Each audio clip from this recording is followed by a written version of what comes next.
সূরা শিখাবে আপনাকে। এই তরিকা একটি তরিকা তাদের। 2 নম্বর বলছে আল ইতিকাফ ইয়াউমাল খামিস বিসিফাতিন মুস্তামিররা। তাবলীগ জামাতের একটি আমল হচ্ছে, তাবলীগ করার পরে প্রশ্ন করছে এই লোক, মানে তাবলীগে যাওয়ার পরে দেখে এসে বলছে যে তারা প্রত্যেক বৃহস্পতিবার ইতিকাফ করবে। চিল্লায় যখন থাকবে তখন তারা প্রত্যেক বৃহস্পতিবার ইতিকাফ করবে। যে সবাই তাবলীগ করেছে তারা হয়তো এই সম্পর্কে জানতে পারে। আমাদের এক ভাই আছে 22 বছর তাবলীগ করার লোক, 91 আছে, উনি আসছেন কিনা তো ওনারা জানেন কিনা বলতে পারবেন। প্রশ্নকারী বলছেন আমি তাদের সাথে গেছি বৃহস্পতিবার ইতিকাফ। 3 নম্বর বলছেন তাহদিদ আইয়ামিল খুরুজ। আপনি যে সময় দেবেন না, নির্দিষ্ট দিন সময় দিতে হবে আপনার ইচ্ছা মতো। ভাই আমি পারছেন আমি একদিন 2 দিন, না হবে না। তা হচ্ছে ওয়াহিয়া সালাসাত আইয়াম, কমপক্ষে 3 দিন ফিস শাহর মাসে, ওয়া আরবাইন ইয়াম 40 দিন কুল্লা সানা বছরে, ওয়া আরবাত আশহুর ফিল উমরে সারা জিন্দেগিতে 4 মাস। একবার 4 মাসে চিল্লা যেতে হবে, আর বছরে এক চিল্লা মানে 40 দিন, চিল্লা মানে 40 দিন, আর মাসে 3 দিন। এই যে ফর্মালিটি, এইভাবে এই তরিকা কেমন। 4 নম্বরে বলছেন যে তাদের আরেকটি নতুন কাজ লাগলো আদ-দুআল জামাইল মুস্তামির বাদা কুল্লি বয়ান, তাদের প্রত্যেক বয়ানের পরে সম্মিলিত মুনাজাত। এই 4টি কথা বলে জিজ্ঞাসা করলেন শেখুল ফাকাইফা ইয়া শেখুল ফাজিল, সম্মানিত শেখ যদি এই জামাতে যাই তো এইগুলি আমল যদি দেখি তো আমার করণীয় কি, এতে অংশ নেওয়া যাবে? আল্লাতী লাম তারিদ ফি কিতাবিল্লাহি ওয়া সুন্নতি রাসূল সাল্লাল্লাহু আলাইহি ওয়াসাল্লাম। এই কাজগুলি মাসে কয়দিন? 3 দিন, বছরে 40 দিন, আর জীবনে একবার 4 মাসের জন্য বেরিয়ে যেতে হবে মেয়ে ছেলে ছেড়ে। এগুলি কোরআন হাদিসের নেই, সম্মিলিত মোনাজাত বয়ানের পরে নেই। এগুলি করা কি আমার জন্য জায়েজ হবে এবং তাদের সাথে সহযোগিতা করা জায়েজ হবে? তারপরে বলছেন ইলমান, এবং জেনে রাখবেন শেখ ইয়া শেখুল ফাজিল আন্নাহু মিনাস সা'ব তাগয়ির হাযাল মানহাজ। তাদের সাথে চেষ্টা করেছি কিন্তু এই ফর্মালিটিগুলি, তাদের এই নিয়ম নীতি চেঞ্জ করা যাবে না, অসম্ভব। তার মানে আচ্ছিল্লা না, যে যতটা সময় দিতে পারছে বলুন, 1 দিন 1 দিন 2 দিন 2 দিন 10 দিন 10 দিন, অসুবিধা নেই। যে যতটা দিতে পারছে এইভাবে পরিবর্তন করবেন, বলছেন না পরিবর্তন করা যাবে না। তাদের যে তরিকা রয়েছে সেই তরিকায় তারা পরিবর্তন নিয়ে আসবে না, যা তাদের ইলিয়াসী তাবলীগে শিখিয়ে দিয়েছেন ইলিয়াস সাহেব, সেটাই তাদের দিন।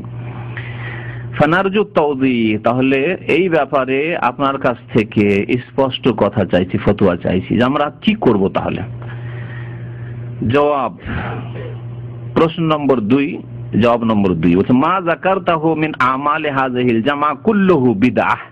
শুনেন, প্রশ্নকারীকে বলছেন মুফতিগণ যে যা আপনি উল্লেখ করলেন এই জামাতের কাজকর্ম সম্পর্কে, বৃহস্পতিবারে কি করা, ইতিকাফ করা, 3 দিন 40 দিন 4 মাস এসব বের হওয়া, ফালা এসব হচ্ছে কি কুল্লুহু বিদআহ, এই সমস্ত হচ্ছে বিদআত। ওমা আতাকুমুর রাসূলুন নয়, রাসূলুল্লাহ সাল্লাল্লাহু আলাইহি ওয়াসাল্লামের দেওয়া হলে সুন্নাত হইতো। আর যা নবী সাল্লাল্লাহু আলাইহি ওয়াসাল্লাম দেননি, ইলিয়াস সাহেব দিয়েছেন, আর কেউ দিয়েছেন ধর্ম হিসাবে, তা হচ্ছে বিদআহ। ফালা তাজুজু মুশারাকাতুহুম, সুতরাং তাদের সাথে অংশগ্রহণ করা জায়েজ নয়। হাত্তা ইয়ালতাজিমু বিমানহাজিল কিতাব ওয়াস সুন্নাহ, যতক্ষণ পর্যন্ত কোরআন সুন্নাহর রাস্তা তারা না ধরবে। কোরআন সুন্নাহর রাস্তা ধরে দাওয়ার কাজ, যেমন আমরা দাওয়ার কাজ করছি, দিনের কাজই করছি, এইভাবে যে যতটা সময় দিতে পারেন। কেউ দিনে 1 ঘন্টা এসে সময় দেবেন, যাবেন কোন ক্যাম্পে, কেউ সপ্তাহে 1 দিন এসে দিতে পারবেন, কেউ সপ্তাহে 2 দিন বৃহস্পতি শুক্রবার ছুটি দিতে পারবেন, কেউ 2 ঘন্টা 4 ঘন্টা সময় দিতে পারবেন, কেউ ভাই কম্পিউটারের মাধ্যমে একটা পম্পলেট তৈরি করে আপনি দাওয়ার কাজ করবেন, কেউ একটা সিডি তৈরি করে করতে পারবেন, কেউ ইন্টারনেটে পারবেন ইসলামের দাওয়াত দিতে পারবেন সারা বিশ্বে, যে যেমন দিতে পারেন, কেউ বাড়িতে বসে দিতে পারবেন। কোরআন সুন্নাহর রাস্তা যতক্ষণ না ধরবে তাদের সাথে অংশগ্রহণ করা জায়েজ নয়। ফালা তাজুজু মুশারাকাতুহুম হাত্তা ইয়ালতাজিমু বিমানহাজিল কিতাব ওয়াস সুন্নাহ ওয়া ইয়াতরুকুল বিদআহ, এবং বিদআত যতক্ষণ না ছাড়বে, ফি আকওয়ালিহিম তাদের কথায়, ওয়া আমালিহিম তাদের আমলে, ওয়া ইতিকাদাতিহিম এবং তাদের আকীদা বিশ্বাসে। তাহলে সংশোধন করতে হবে আকীদায় বিদআত আছে, সংশোধন করতে হবে কথায়, কথাবার্তায় বিদআত আছে, সংশোধন করতে হবে আমলে বিদআত রয়েছে।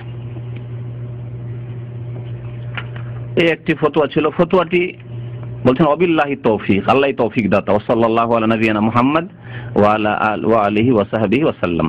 আল্লাহ জান্নাত দায়মা লিল বাহুসিল ইলমি ওয়াল ইফতা। সামনে চলে আসেন ভাইরা, বলছেন জায়গা হচ্ছে না পিছনে। যারা ফতোয়া দিয়েছেন শোনেন। প্রধান মুফতি আর রাইস, যিনি দারুল ইফতার চেয়ারম্যান ছিলেন, আল্লামা আব্দুল আজিজ ইবনে আব্দুল্লাহ ইবনে বাজ বলে যিনি পরিচিত রহমতুল্লাহ আলাইহি।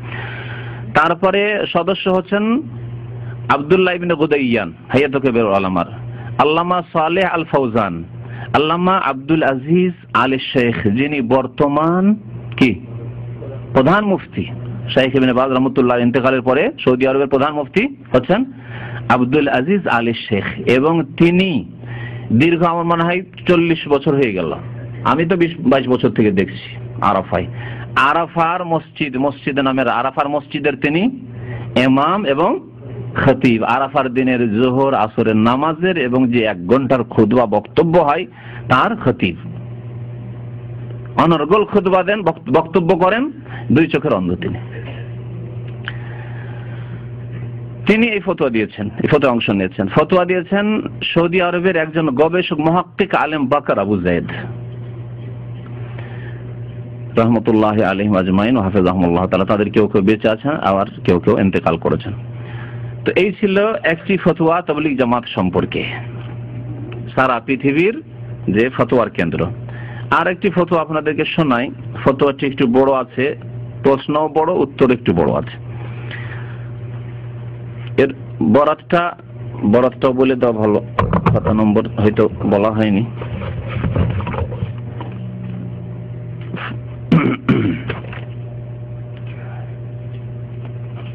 ফতোয়া নম্বর হচ্ছে 17,776। ফতোয়া নম্বর হচ্ছে, অনেক সময় ইন্টারনেটে দেখলে অথবা অনেক সময় মাকতাবা শামিলে সিডিতে দেখলে হয়তো ফতোয়া নম্বর দিয়ে আসবে। 17,776 নম্বর ফতোয়া এই ফতোয়াটি।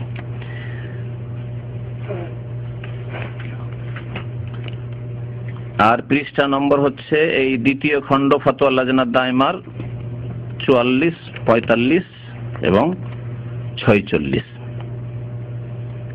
দ্বিতীয় খণ্ড।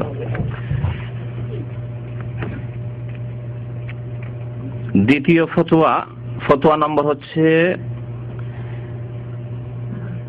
20,234।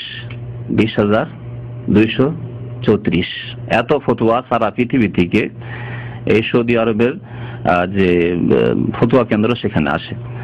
প্রশ্নে বলছেন যে প্রশ্নকারী, আনা রাজুলুন মুসলিম আইশু ফি ব্রিটানিয়া, আমি একজন মুসলিম ব্রিটেনে বাস করি। আরগাবু ফি ইত্তিবা মানহাজ আহলে সুন্নাহ ওয়াল জামাআহ ফি জামি উমুরি হায়াতি, এবং আমি আহলে সুন্নাত ওয়াল জামাতের তরিকা মোতাবেক মানে কোরআন সুন্নাহর অনুসরণ করে চলতে চাই আমার সার্বিক জীবনে। অবিনান আলা হাযা ওয়াহাবিলু কিরাআতা কুতুবিন দিনিয়া বিল উর্দিয়া, বলছে তাই আমি উর্দু ভাষায় বিভিন্ন ইসলামিক কিতাবগুলি আমি পড়াশোনা করি, যাতে করে আমি ভালো মুসলিম হতে পারি ব্রিটেনের মতো জায়গায়। ওয়া আসনা কিরাআতি লিবাযিল কুতুবিদ দীনি আল মুআল্লাফা মিনাল আলিম আশ-শাহির ওয়াল বারিজ আল হিন্দি ওয়াল মুনতাসিব ইলা জামাআতিত তাবলীগ আদ-দেওবন্দিয়া ইসমুহু শেখ মোহাম্মদ জাকারিয়া কানলভি শেখুল হাদিস।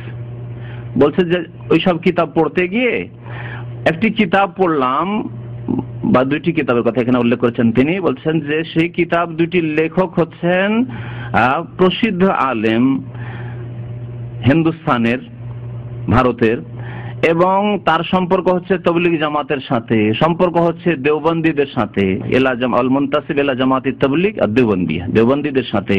তার নাম হচ্ছে শেখ মোহাম্মদ জাকারিয়া কান্দলভি, আর যে শেখুল হাদিস বলে পরিচিত তাদের কাছে।